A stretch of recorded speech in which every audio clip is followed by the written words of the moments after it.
Berdasarkan keterangan pihak kantor imigrasi kelas 1 Ngurah Rai, penangkapan WNA oleh petugas imigrasi Ngurah Rai dibantu pihak kepolisian berasal dari informasi seorang informan mengenai kegiatan yang mencurigakan pada sebuah villa di Jalan Bukit Damai Villa nomor 101 Jimbaran.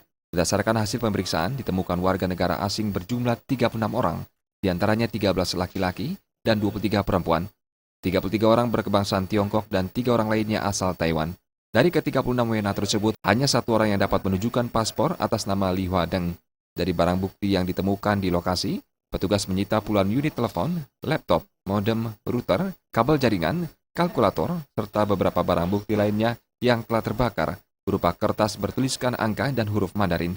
Dugaan sementara dari petugas imigrasi, ke-36 WNA ini melakukan cybercrime dan melanggar UU nomor 6 tahun 2011 tentang keimigrasian.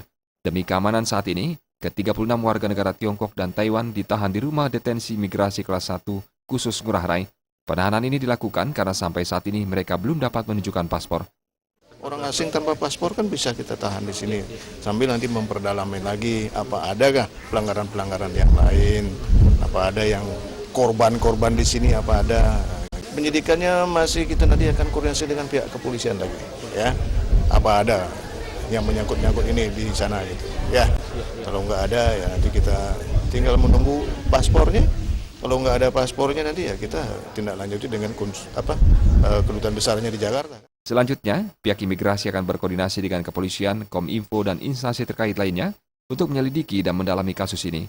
Diharapkan masyarakat turut membantu melaporkan adanya kegiatan yang mencurigakan dari warga asing yang berada di wilayah Indonesia khususnya Bali.